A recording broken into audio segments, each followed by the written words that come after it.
আমরা যেটা দেখতে পাচ্ছি, কিছু কিছু আপনার যে সুশীল সমাজ, তারা হঠাৎ করে তাদের ঘুম ভাঙলো। তাদের মধ্যে একজন এই যে দেবপ্রিয় ভট্টাচার্য আছেন, তারপরে কালাম মাসুদ নাকি নামে একজন সাংবাদিক আছেন, আরো কিছু কিছু মানুষ আছে, ব্যবসায়িক কলামিস্ট, ঢাকা বিশ্ববিদ্যালয় বিভিন্ন জায়গায় আছেন। তারা বিভিন্ন মতভেদ দিচ্ছেন। এই মতভেদটা তারা আগে কেন দেন নাই? যখন 10 বছর সরকারি কর্মচারীরা কষ্ট করে আসতেছে, 2020 সালে পে স্কেল হওয়ার কথা, তখন এই দেবপ্রিয় ভট্টাচার্য কোথায় ছিলেন? 2020 সালে যখন পে স্কেল দেয়নি আওয়ামী লীগ সরকার, তখন দেবপ্রিয় ভট্টাচার্য, এই কালাম মাসুদ, তারপরে আরো যারা কলামিস্ট, আপনারা তখন কেন বলেননি যে 2020 সালে পে স্কেল সরকার কেন দিচ্ছেন না? তখন আপনারা কি করছিলেন? লেবেন চুষ খাইছিলেন? তখন এই সমস্ত সুশীল সমাজ যারা আজকে অর্থনীতিবিদ জ্বালাইছেন, আপনারা 2020 সালে যখন পে স্কেল দেয়নি সরকার, তখন আপনারা কি করছিলেন? বিভ্রান্ত ছিলেন। তখন আপনারা কি করছিলেন? আজকে আসছেন আপনারা সরকারকে উস্কানি দিতে। কেন আপনারা এখন আজকে উস্কানি দিতে আসতেছেন? যখন 2025 সালে পে স্কেল হওয়ার কথা ছিল, তখন এই দেবপ্রিয় ভট্টাচার্য কোথায় ছিলেন? তখন আপনি কোথায় ছিলেন? তখন কেন বলেননি সরকারকে যে সরকারি কর্মচারীদের 2020 সালে পে স্কেল দেওয়া হয়নি, 2025 সালে পে স্কেল দেন? কেন তখন আপনারা বলেননি? তখন অর্থনীতিবিদরা তখন কি সরকারি কর্মচারীদের অর্থনৈতিক চিন্তাটা করেননি? তখন আপনাদের কাছে মনে হয়নি যে এখন পে স্কেল দেওয়া দরকার? তখন আপনারা কেন কথা বলেননি? তখন যখন কথা বলেননি, বোবা হয়ে আসলেন, তাহলে এখন কেন কথা বলতেছেন? এখন কেন কথা বলতেছেন? আজকে কর্মচারীরা 2টা পে স্কেল দেওয়ার কথা, 2টা পে স্কেল থেকে বঞ্চিত। এই 10 বছরে দ্রব্যমূল্য বাড়তে বাড়তে বাড়তে বাড়তে তাল গাছের মাথায় উঠে গেছে। ওই আপনারা তো তখন কেউ কথা বলেননি। আপনারা তখন কেউ কথা বলেননি। আজকে যে সুশীল সমাজ, অর্থনীতিবিদ, সাংবাদিক, কলামিস্ট, অ্যাডামিস্ট, আপনারা কোথায় ছিলেন? এরা কোথায় ছিলেন এতদিন? আপনারা কেন কথা বলেননি যে সরকারি কর্মচারীদের বেতন কম? 15,000 টাকা দিয়ে সরকারি একজন কর্মচারী এই ঢাকা শহরে চলতে পারে না। 15,000 টাকা বেতন দিয়ে একজন কনস্টেবল পুলিশ ঢাকা শহরে চলতে পারে না। এই 15-16,000 টাকা বেতন দিয়ে সরকারের সেনাবাহিনীর একজন সৈনিক চলতে পারে না, একজন র্যাব সদস্য চলতে পারে না। এই 15-16,000 টাকা দিয়ে একজন গোয়েন্দা বিভাগের একজন কর্মচারী চলতে পারে না। এই 15,000-16,000 টাকা বেতন দিয়ে ডিফেন্সের একজন সদস্য চলতে পারে না। তখন আপনারা কোথায় ছিলেন? এই 10 বছরে 2টা পে স্কেল দেয়নি, কোথায় ছিলেন আপনারা? 1200 টাকার গ্যাস সিলিন্ডার আজকে 2500 টাকায় বিক্রি করতেছে দেবপ্রিয় ভট্টাচার্য। আপনি তো একবারও বলেন না সরকারকে যে এই সিন্ডিকেটটা কারা করছে? অর্থনীতিবিদ মশাই, আপনি তো একবারও বললেন না যে 1500 টাকার গ্যাস সিলিন্ডার কেন 2500 টাকায় বিক্রি করতেছে? তাহলে সরকারি কর্মচারীদের বেতন তো 15,000 টাকা, তারা এই 2500 টাকা দিয়ে গ্যাস সিলিন্ডার কিভাবে কিনবে? একবারও তো আপনারা কেউ বলেননি। ঢাকা বিশ্ববিদ্যালয়ের বিভিন্ন অর্থনীতিবিদ, বড় বড় ডিগ্রি আপনাদের, তখন তো আপনারা বলেন নাই, কথা বলেন নাই যে 1500 টাকার গ্যাস সিলিন্ডার কেন 2500 টাকা বিক্রি হচ্ছে? এটা তো সাধারণ মানুষ কিনতে পারবে না। আজকে আপনাদের সাধারণ মানুষের জন্য দরদ উতলাইয়ে উঠতেছে, প্রতিবন্ধী মানুষের জন্য দরদ উতলাইয়ে উঠতেছে। যে সমস্ত মানুষগুলা আজকে কৃষকের জন্য দরদ দেখাচ্ছেন, কৃষকের জন্য দরদ উতলাইয়ে উঠতেছে। কৃষক যখন আলু চাষ করে পাইকারি দামে বিক্রি করে 5 টাকা 6 টাকা কেজি করে কিনে আনে, পাইকাররা আর খুচরা বাজারে আইসা 40 টাকা 50 টাকা বিক্রি হয়, তখন তো কিছু বলেন না আপনারা। আজকে চাষিদের জন্য আপনাদের এক গালে দরদ উতলাইয়ে উঠছে, চাষিদের জন্য। তাহলে এই যে চাষিরা যখন না খেয়ে মরে, তখন আপনারা কি করেন? আর আজকে যখনই পে স্কেলের প্রতিবেদন জমা দিছে, তখন আপনারা সবাই একবারে পণ্ডিত হয়ে গেছেন, জ্ঞানী, মহাজ্ঞানী হয়ে গেছেন, সরকারকে উস্কাচ্ছেন যাতে পে স্কেল না দেয়। সরকারি কর্মচারী 22 লক্ষ কর্মচারী কিন্তু দেয়ালে পিঠ ঠেকে গেছে। তারা যে কোনো সময় যা কিছু করতে পারে।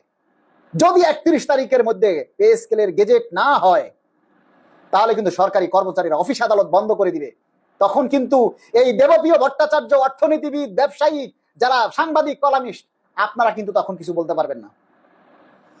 তখন আবার আপনারা যেন আবার উল্টাপাল্টা কথা না বলেন। মাননীয় প্রধান উপদেষ্টা, আপনার সাথে 22 লক্ষ সরকারি কর্মচারী আছে, আপনি প্রয়োজনে আরো 2 বছর থাকেন, কিন্তু পে স্কেল আপনি বাস্তবায়ন করে যাবেন। মাননীয় প্রধান উপদেষ্টা, আপনি প্রয়োজনে আরো 2 বছর থাকেন, প্রয়োজনে এখন থেকে 2 বছর পিছনে দেন, নির্বাচন পিছাইয়া দেন, কিন্তু পে স্কেল দিতে হবে। সরকারি কর্মচারীরা চলতে পারতেছে না। 15,000 টাকা বেতন দিয়ে একজন কর্মচারী এই ঢাকা শহরে চলতে পারতেছে না। এটা কেন অর্থনীতিবিদরা দেখে না? এটা কেন সাংবাদিকরা বোঝে না? এটা কেন এদেশের যে সুজন সুশীল সমাজ তারা কেন বোঝে না? আজকে দেশের মানুষের অবস্থান কোথায়?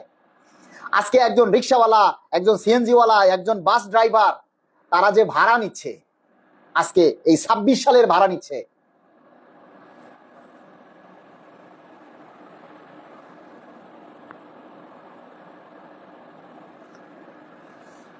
আজকে সমস্ত রিক্সাওয়ালারা 26 সালের ভাড়া নিচ্ছে। বাস ড্রাইভার, কুলি মজুর, একজন দিন মজুরের বেতন আজকে 1200 টাকা। একজন দিন মজুর বেতন নেয় 1200 টাকা, 1000 টাকা। 800 টাকার নিচে একজন শ্রমিক দিন মজুর পাওয়া যায় না। একজন রিক্সাওয়ালা মাসে 30,000 টাকা ইনকাম করে। একজন ব্যবসায়িক তারা দিনের পর দিন কোনো কারণ ছাড়াই দ্রব্যমূল্যের দাম বাড়াইয়া দিচ্ছে। সরকার কিছুই করতে পারতেছে না। সরকারের বিধানগুলি দেখাইয়া ব্যবসায়ীরা এই সাধারণ মানুষকে, সরকারি কর্মচারীদেরকে ফতুর করে দিয়েছে। তাহলে এই সরকারি কর্মচারীরা 15,000 টাকা বেতন নিয়ে কিভাবে চলবে?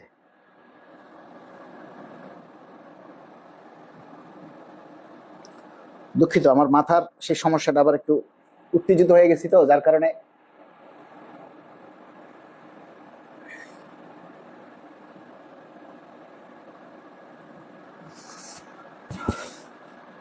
আপনাদের বলছি, আপনারা সবাই প্রতিবাদ করুন। আমরা সরকারের সাথে আছি। আমরা সরকারের সাথে আছি। 22 লক্ষ সরকারি কর্মকর্তা কর্মচারী, পুলিশ, র্যাব, ডিফেন্স, সেনাবাহিনী, নৌবাহিনী, বিমান বাহিনী সবাই সরকারের সাথে আছে। মাননীয় প্রধান উপদেষ্টা, আপনি নির্ভয়ে পে স্কেলের গেজেট জারি করুন। আপনি নির্ভয়ে পে স্কেলের গেজেট জারি করুন। মাননীয় প্রধান উপদেষ্টা, আপনি যখন পে কমিশন গঠন করেছেন তখন কিন্তু কারো পরামর্শ নেননি, কারো কথা শুনেননি। তাহলে পে কমিশন গঠন করার সময় আপনি কারো কথা শুনেননি, তাহলে আজকেও কারো কথা আমলে নেওয়ার দরকার নেই। আপনি আপনি পে স্কেলের গেজেট জারি করে সারা বিশ্বের মধ্যে ইতিহাস সৃষ্টি করুন। আরে মশাই, এই সমস্ত অর্থনীতিবিদ, পণ্ডিত, কলামিস্ট যখন প্রধান উপদেষ্টা পে কমিশন গঠন করে তখন তো আপনারা কেউ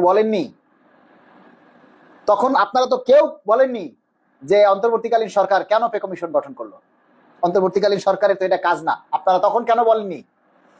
পে কমিশন যখন 1-1.5 মাস ধরে সারা দেশের সকল সংগঠন, তারপরে আপনার সাধারণ কর্মচারী, অফিসার এবং সচিব মহোদয়ের মত বিনিময়ে সভা করলেন, অনলাইন মত জরিপ নিলেন, অনলাইনে সাধারণ মানুষ, কর্মচারী, কর্মকর্তা সকলের জরিপ নিলেন, তখন তো আপনারা কেউ কিছু বলেন নাই। যে না, এটা সরকারের কাজ না। তাহলে আজকে কেন বলছেন যে পে স্কেল এটা সরকারের কাজ না? সরকারি কর্মচারীদের কাছে প্রায় 3 কোটি ভোটার আছে।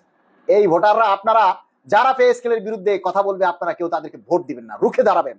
প্রয়োজনে না ভোট দিবেন, তারপরে তাদেরকে ভোট দিবেন না। যারা আমাদেরকে এই পর্যন্ত পে স্কেলের জন্য সাপোর্ট দিয়েছে, এই পর্যন্ত শুধু এনসিপির নেতা যারা, তারাই আমাদের পে স্কেলের প্রতি সাপোর্ট দিয়েছেন। আর কেউ কিন্তু বলেননি, আর কেউ পে স্কেলের ব্যাপারে বলেননি। আমরা যখন 5ই ডিসেম্বর মহাসমাবেশ করেছিলাম তখন এনসিপির নেতা শান্ত ভাই তিনি এসে একমাত্র পে স্কেলের প্রতি সমর্থন জানিয়েছিলেন। আপনারা শুধু সবাই একটা কথাই বলবেন, নো পে স্কেল, নো নির্বাচন।